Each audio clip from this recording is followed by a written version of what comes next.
पण भारताची यंत्रणा सतर्क आहे। भारतानं एक आयर्न डोम प्रमाणे कवच तयार केले। भारताची कवच कुंडलं आहेत ती म्हणजे S-400। उदय जाधव सध्या आपल्या सोबत आहेत। उदयकडे कोणते अपडेट आपण जाणून घेऊयात। उदय, काय ताजी माहिती मिळतेय?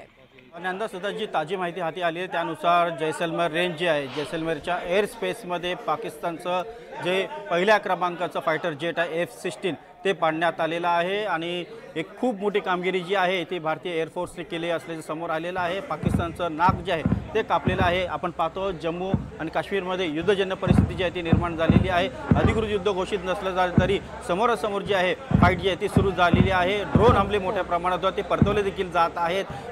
राजस्थानच्या उत्तर सीमेवरती देखील मोठ्या प्रमाणात मूवमेंट सुरू झालेली आहे। जी आता आणखीन एक ताजी माहिती आली त्यानुसार जैसलमेरच्या बॉर्डरच्या दिशेने पाकिस्तानची जी टँक रेजिमेंट आहे त्यांची मूवमेंट जी आहे ती दिसून आलेली आहे। त्या संदर्भातली माहिती जी आहे ते डिफेन्सच्या वरिष्ठ सूत्रांनी दिली आहे। त्यानुसार आता भारताने देखील राजस्थानच्या सीमेवरती एक सतर्कता जी आहे ती मोठ्या प्रमाणात वाढवलेली आहे। राजस्थान असेल, पंजाब असेल, जम्मू असेल, काश्मीर असेल, संपूर्ण LOCचा जो सीमावर्ती भाग आहे तो संपूर्ण आता ब्लॅकआउट केलेला आहे आणि ब्लॅकआउट केल्यानंतर सुद्धा पाकिस्तानमधून ज्या प्रकारे हल्ले होत आहेत ते परतवण्यासाठी भारतीय लष्कर तिथे सक्षम असल्याचं दिसून येत आहे। त्याचंच सगळ्यात मोठं यश आहे ते म्हणजे F-16 पाकिस्तानचं फायटर जेट आहे। सर्वात अत्याधुनिक असं फायटर जेट आहे जे अमेरिकेकडनं पाकिस्तानने विकत घेतलं होतं।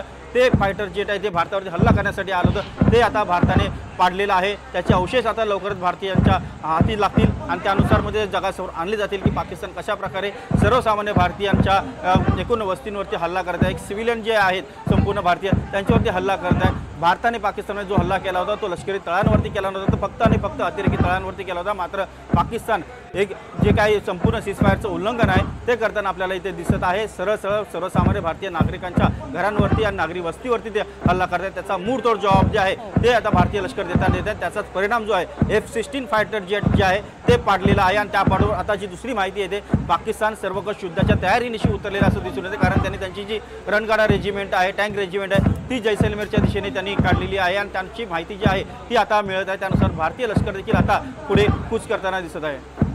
आणखी कोणकोणत्या ठिकाणी अलर्ट आहे, आणखी कोणकोणत्या ठिकाणी हल्ले झाले आहेत, हल्ले होत आहेत अशी माहिती आहे उदय?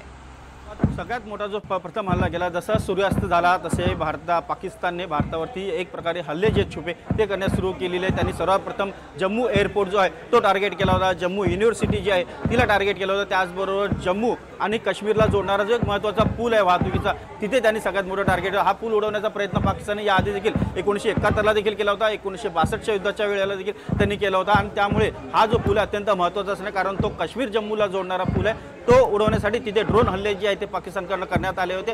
ते भारताच्या S-14 जे आहे ते 400 या मिसाईल अँटी मिसाईल प्रणालीने मोडून काढलेली आहे। त्यामुळे हा पूल सुरक्षित असल्याची सध्या ताजी माहिती मिळते आहे। जम्मू पाठोपाठ राजस्थान उत्तर दिशेला देखील मोठ्या प्रमाणात ड्रोन हल्ले केलेले आहेत आणि जैसलमेरवरती विशेष करून पाकिस्तानने लक्ष जे आहे ते केंद्रित केलं असल्याचं पाहायला मिळते। तिथे F-16 भारताने पाडलेलंच आहे। त्याचबरोबर त्यांचं टँक रेजिमेंट जे आहे त्यांनी देखील कूच केली असल्याची माहिती मिळते। त्यामुळे भारतीय जे यंत्रणा ज्या आहेत त्यात अधिक सक्षमतेने सतर्क झालेल्या आणि त्याचा एक परिणाम म्हणजे आपण सगळ्यात मोठा पुरावा आता समोर येतोय तो म्हणजे F-16 जे आहे पाकिस्तानचं फायटर जेट ते भारताने पाडलेलं आहे। उद्या आपण आणखी एक माहिती देऊयात की जी आपल्या रिपोर्टरकडनं आपल्याला मिळते। संपूर्ण अमृतसरमध्ये सध्या ब्लॅकआउट आहे, संपूर्ण जम्मू परिसरात ब्लॅकआउट आहे, कटरा परिसरामध्ये ब्लॅकआउट आहे, कटरामध्येच वैष्णव देवी आहे, श्रीनगरमध्ये ब्लॅकआउट आहे। भारतानं आतापर्यंत जितके हल्ले पाकिस्ताननं केलेले, आणखी एक अपडेट, पाकिस्ताननं सीमेवरती शस्त्रसंधीचं उल्लंघन केलंय। पाकिस्ताननं कुपवाडामध्ये मोठ्या प्रमाणात गोळीबाराला सुरुवात केलेली आहे। सीज फायरचा एक नियम असतो, शस्त्रसंधी असते दोन देशांमध्ये, दोन बॉर्डरमध्ये, पण राजौरी, जम्मू काश्मीर अशा सगळ्या ठिकाणी सध्या पाकिस्तानकडनं अंधाधुंद गोळीबार सुरू आहे। पाकिस्ताननं शस्त्रसंधीचं उल्लंघन केलंय। भारतानं आधीपासूनच चेतावणी दिलेली आहे की जर पाकिस्ताननं काही आगळीक केली तर आम्ही शांत बसणार नाही। सध्या आपण दोन दृश्य पाहतोय, पाकिस्तानचं F-16 भारतानं जैसलमेरमध्ये पाडलेलं आहे तर पाकिस्तानचे ड्रोन हल्ले सुद्धा भारतानं यशस्वीरित्या परतवून लावलेत।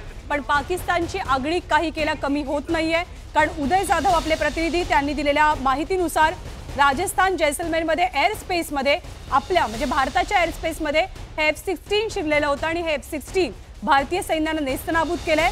तर पाकिस्तानचं रणगाडा रेजिमेंट सध्या राजस्थानमधल्या जैसलमेर रेंजच्या दिशेनं कूच करत आहे। त्यामुळे एक प्रकारे पाकिस्तान युद्ध पुकारू पाहतंय का, पाकिस्तान भारताला प्रवृत्त करतोय का युद्धासाठी, अशी सध्याची परिस्थिती आहे। सगळ्यात आधी पहलगाम हल्ल्याचा बदला